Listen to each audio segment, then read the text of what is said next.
ଏବେ ବର୍ଷା ହେଉଛି ଆଉ ଏ ବର୍ଷା ସମୟରେ ଅପରାଜିତା ଗଛ ସହିତ ଆଉ ବଳକା ଯେତିକି ବି ମନ୍ଦାର ଗଛ ଅଛି ସବୁଥିରେ ଆଜି ଏଇ ପାଉଡ଼ରଟା ଦେମି। ତ ଏଇଟା ଆମର କେବଳ ବର୍ଷା ସମୟରେ ଏଇ ପାଉଡ଼ରଟା ବହୁତ ହି ଯାଦୁ ପରି କାମ କରିବ, ଯେମିତି ଫଙ୍ଗସ୍ ଲାଗିବନି। କାହିଁକିନା ବର୍ଷା ସମୟରେ ଆମର ପ୍ରତ୍ୟେକଟି ଗଛରେ ଫଙ୍ଗସ୍ ବହୁ ମାତ୍ରାରେ ଲାଗେ, ଖାସ୍ କରିକି ଆମର ଅପରାଜିତା ଗଛ ଆଉ ମନ୍ଦାର ଗଛରେ।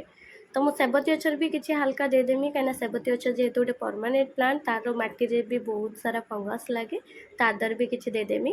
ତ ଏଇଟା ଅଛି ମୋର ମେଥି ଗୁଣ୍ଡ ଆଉ ହଳଦୀ ଗୁଣ୍ଡ। ତ ମେଥି ଗୁଣ୍ଡକୁ ଆପଣ ହେଉଛି ପାଣିରେ ରାତି ସାରା ଭିଜେଇକି ତା ଦେହରେ ହଳଦୀ ଗୁଣ୍ଡ ମିଶାଇକି ଛାଣିକି ତାକୁ ସ୍ପ୍ରିଙ୍କଲ ଭାବରେ ବି ମଧ୍ୟ ଆପଣଙ୍କ ଗଛରେ ଆଡ଼୍ କରିପାରିବେ, ଯେମିତି ଆପଣଙ୍କ କୌଣସି ମନ୍ଦାର ଗଛରେ କିଛି ବି ଜୀବାଣୁ ପୋକ କିଛି ଲାଗିବନି। ଆଉ ତା ସାଥିରେ ଆପଣ ତାକୁ ଗଛ ମୂଳରେ ବି ମଧ୍ୟ ବୁଣି ପାରିବେ, ନହେଲେ ତାକୁ ପାଣିରେ ଗୋଳେଇକି ତାକୁ ଗଛ ଚାରି ସାଇଡ଼୍ ଦେଇପାରିବେ। ତ ତିନିଟା ଉପାୟରେ ଆପଣ ତାକୁ ବ୍ୟବହାର କରିପାରିବେ। ତର ମୋର ମନ୍ଦାର ଗଛ ଯେତିକି ଯାହା ଅଛି ସବୁକୁ ପ୍ରଥମେ ମୁଁ ଖରାକୁ ବାହାର କରି ଆଣିଛି। ଖରାକୁ ବାହାର କଲି ଏଥିପାଇଁ କାହିଁକିନା ସବୁ ଯାହା ଯେତିକି ଛାଇରେ ଥିଲା ଆଉ ଯେତିକି ହେଉଛି ମୋର ଗଛ ଗୁଡ଼ାକ ସବୁ କମ୍ ହାଇଟ୍ର ଥିଲା, ସେଗୁଡ଼ାକ ସବୁ ଛାଇରେ ଥିଲେ। ତ ତାକୁ ବାହାର କରିବା ପ୍ରଥମେ ଦରକାର, କାହିଁକିନା ସବୁ ପାଣି ଯେଉଁ ଜମେ ନା, ତ ସେ ପାଣି ଜମିଲେ ଗଛ ମୂଳଟା ବେଶୀ ପାଣି ସଲକା ମାରେ ଆଉ ସେଇଠୁ ଫଙ୍ଗସ୍ ଲାଗେ। ତ ସେଥିପାଇଁକା ବର୍ଷା ସମୟରେ ଯେତେ ଚେଷ୍ଟା କରିବେ ଗଛ ମୂଳଟା ଯେମିତି ଶୁଖିଲିଆ ରହୁଥିବ, ପାଣି ଯେମିତି ଓଭର ୱାଟିଂ ନ ହେଉଥିବ।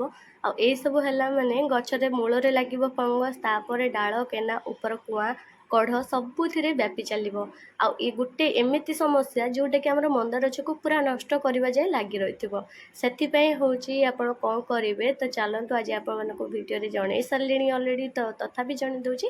ତ ପ୍ରଥମେ କ'ଣ କରିବା, ଆମେ ହଳଦୀ ଗୁଣ୍ଡକୁ ପ୍ରଥମେ ଆମେ ହଳଦୀ ଗୁଣ୍ଡଟା ଯେଉଁ ନେବା ନା, ସେଇଟା ଆମର ଘର ତିଆରି ଗୁଣ୍ଡ ନେବା, ସେଇଟା ଆହୁରି ବହୁତ ବଢ଼ିଆ କାମ କରିବ।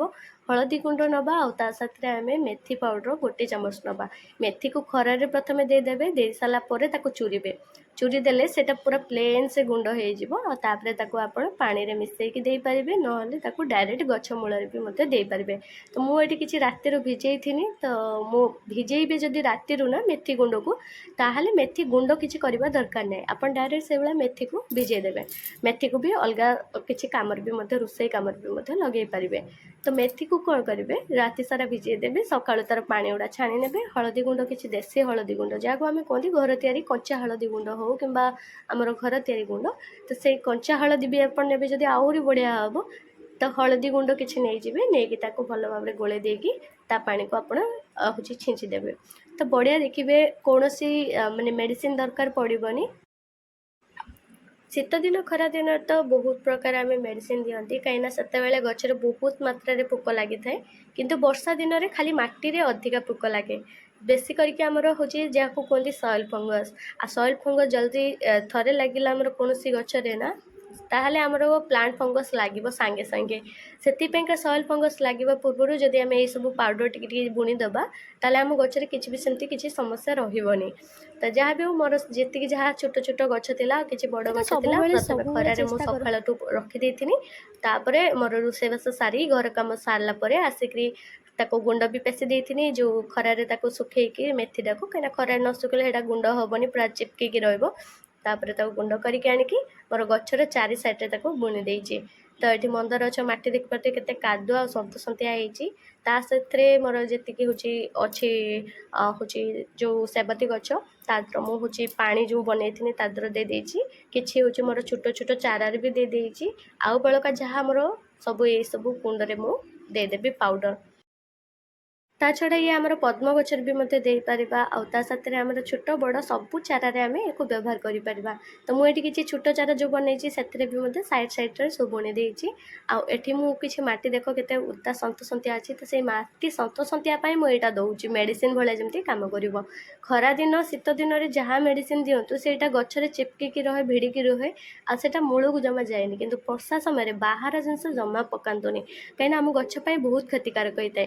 ଆମେ ଗଛ ଉପର ପାଇଁ ଯଦି କିଛି ଆଣିଥାନ୍ତି ଗଛର ବ୍ରାଞ୍ଚ ପାଇଁ, ତାହେଲେ ବ୍ରାଞ୍ଚ ସ୍ପ୍ରିଙ୍କଲ କରିଦେଇ ପଳେଇ ଆସିବା, ବର୍ଷା ହେଲା ପରେ ସେଇଟା ମୂଳକୁ ପଳେଇଯାଏ, ଯେଉଁଥିପାଇଁ ଆମ ଗଛର ମୂଳଟା ବି ମଧ୍ୟ ପୁରା ପଚି ସଡ଼ିଯାଏ, ଯେଉଁଟାକି ଆମର ଫଙ୍ଗସ୍ ଲାଗେ, ପ୍ଲାଣ୍ଟ ଫଙ୍ଗସ୍। ସେଥିପାଇଁ ବର୍ଷା ସମୟରେ ବାହାର ଜିନିଷ ଜମା ପକାନ୍ତୁନି, ଯେମିତି ଘର ଜିନିଷ ପକାନ୍ତୁ। ଆଉ ଘରୋଇ ଜିନିଷରେ ଯେମିତି ଗଛକୁ ସୁସ୍ଥ ରଖିବାରେ और जदि आपणक मंदार गछर ग्रोथ भल ना ताले प्रनिंग भी मध्य कर दिंतु ए समय कहीं प्रनिंग करदेले ये समय आम गछटा बहुत जल्दी कुआ बाहरी थाए।